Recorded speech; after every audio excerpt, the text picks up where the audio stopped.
रियासत कर्नाटक के आवाम को 20वीं रमजान को कदम रख रहे हैं।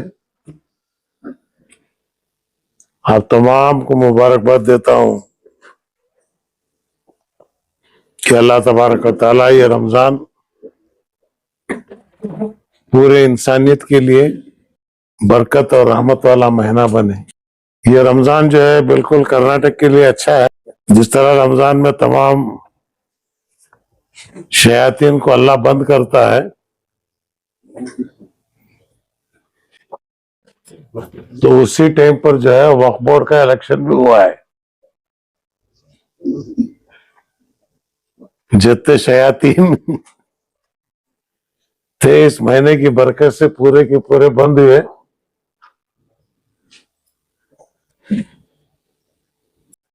जिस दिन सज्जादे साहब अली बाबा का इलेक्शन किले में उतरा था, उस दिन कहा था ये मेंबर नहीं बल्कि चेयरमैन के लिए लड़ रहे हैं, इनको चेयरमैन बनना है, इसलिए इनको मेंबरशिप के इलेक्शन के लिए लड़ाया जा रहा है।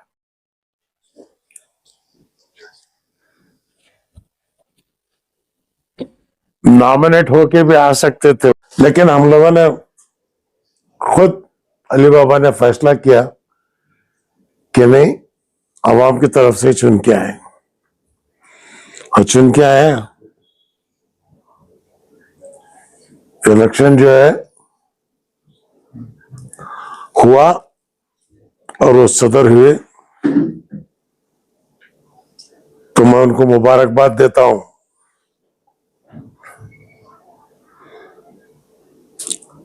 वो ओहदा वो संभाले हैं। सबसे पहले पूरे स्टेट के मुतवल्लियों की मीटिंग बुलाएं और उनसे राय मशवरा करें कि वक्फ बोर्ड के अंदर क्या सुधार ला सकते हैं।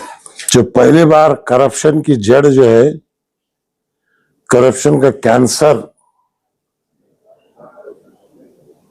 वक्फ बोर्ड के अंदर 20% 30% से फैला है, पहले वो स्टॉप हो।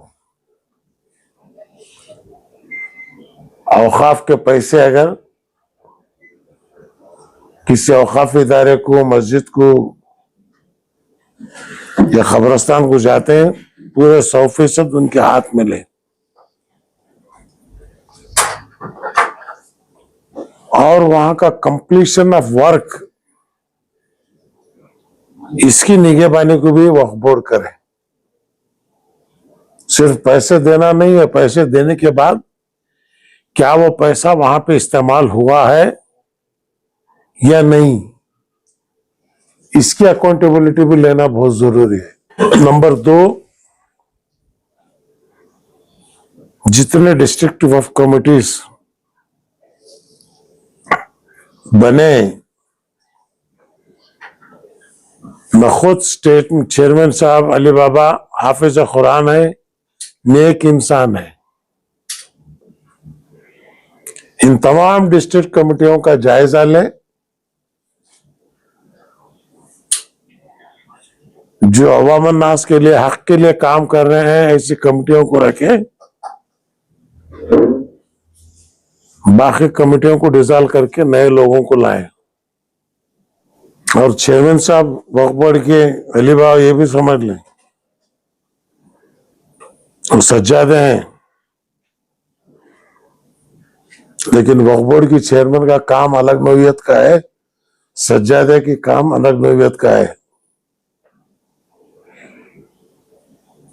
इसमें क्रिटिसिज्म भी सहना पड़ेगा, सवाल होंगे, जवाब भी देना होगा। और ये भी जान लें कि आवाम होशियार है,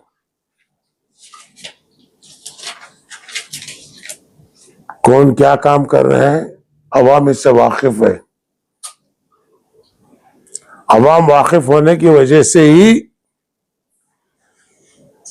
लाखों का रुपए, करोड़ों का रुपए खर्चा करने के बावजूद आपको हरा नहीं सके, अवाम आपको जिताई है।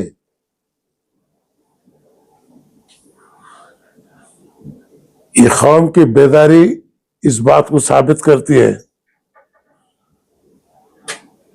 और आप पे भरोसा रखी है। आप इख्तियार वालों को, हुकूमत को देख के काम मत कीजिए, बल्कि कानून और हक को, अपने जमीर को देख के काम कीजिए। इंशाल्लाह मुझे उम्मीद है चेयरमैन साहब, जितने घपले हुए हैं, जितने जमीनों की एनओसियां दी हुई हैं, जहां जहां औकाफ की जायदाद को गैरों को सुपर्द किया गया है, तमाम की इंक्वायरी करे। अगर वो इंक्वायरी आपके हाथ से, स्टेट गवर्नमेंट के हाथ से नहीं होती, तो सीधा स्टेट गवर्नमेंट को लिखे या सीबीआई को रेफर करें।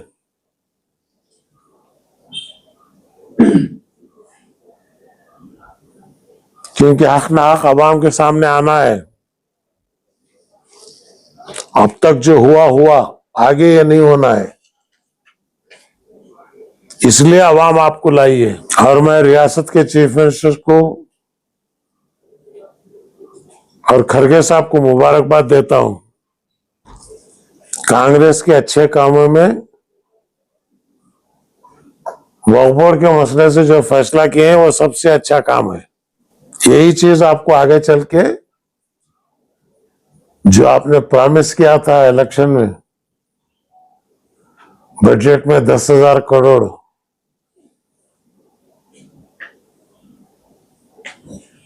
लेकिन वो पूरा नहीं हुआ। 4% रिजर्वेशन सुप्रीम कोर्ट में सिर्फ एक एफिडेविट की डालने की जरूरत है। सुप्रीम कोर्ट में केस है, ये कह के इसको टाल नहीं सकते आप।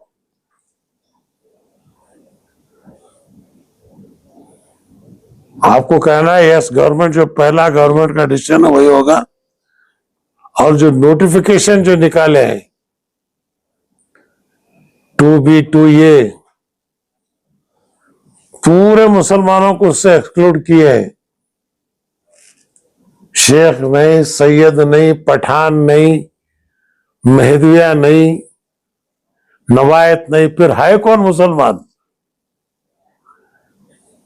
अरे 2.5 साल से गवर्नमेंट देखे नहीं क्या इस नोटिफिकेशन को? पूरे एज मुस्लिम इन टोटो, जो मैंने 90/5 में किया था, वो नोटिफिकेशन बहाल होना है।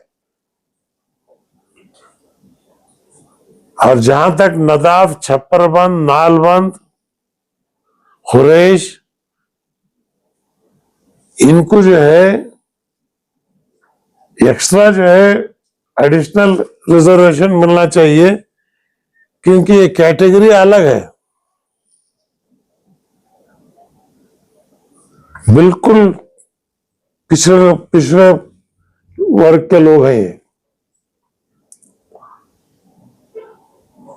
तो ये चीजें जो है रियासत के अंदर होना जरूरी है।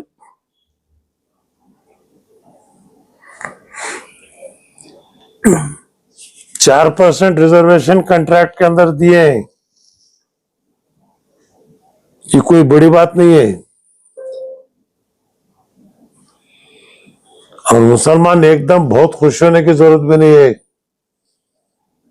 कि पहले ही गवर्नमेंट में पैसा कम है, कॉन्ट्रैक्टर कम है। वो कॉन्ट्रैक्टर के अंदर जो है 4% इनको दे, उसके ऊपर बीजेपी वाले जो है बहुत एतराज करे। बीजेपी वालों को पूछना चाहता हूं मैं, आप ही लोग बोल रहे थे कि मुसलमान पंचर डालने वाला है, फ्रूट बेचने वाला है। अगर वो पंचर डालने वाले को, फ्रूट बेचने वाले को गुत्तेदारी अगर दे के अच्छा काम करो अगर बोले, तो गलती क्या है?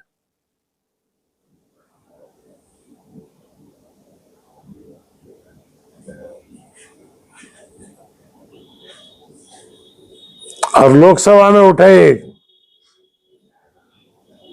मुस्लिम जात के अंदर कन्वर्शन करने के वास्ते ये कर रहे हैं बोल के,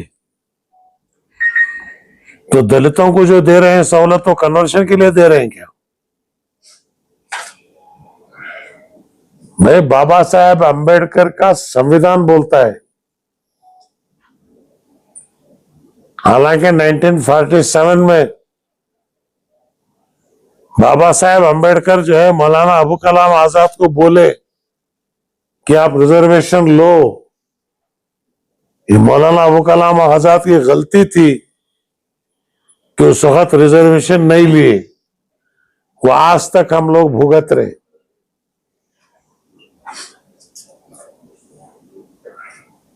तो इसलिए इसके बारे में गवर्नमेंट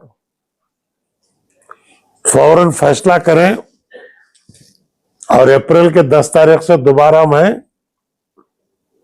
रियासत के दौरे पर निकल रहा हूं,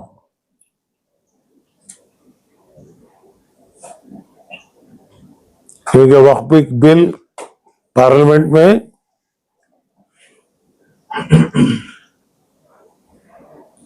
पास होगी नहीं होगी कश्मकश चल रहा है,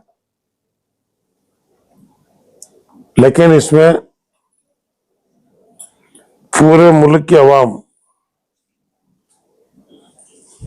एकजुट होकर जो है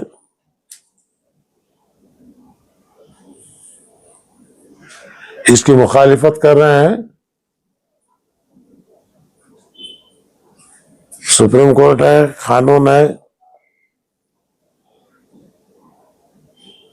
बहुत सारे रास्ते हैं इस बिल को अपोज करने की।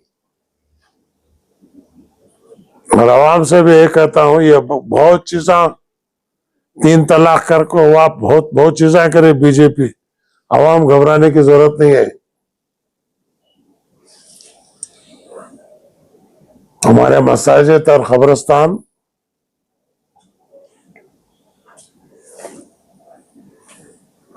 इसकी हिफाजत होगी। फानूस बन के जिसकी हिफाजत हवा करे, वो शम्मा क्या बुझे जिससे रोशन खुदा करे।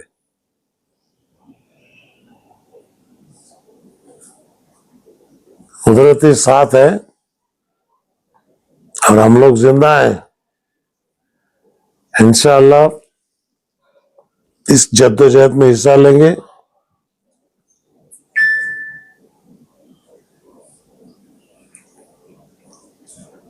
और आगे जो है एक मजबूत ताकत रियासत कर्नाटक के अंदर बनाएंगे। और मुझे इस यकीन के साथ आप तमाम अखबार वाले न्यूज वालों को मुबारकबाद देता हूं। रमजान के महीने में रोजा रख के आप तमाम आए हैं, आपका तहे दिल से शुक्रगुजार हूं।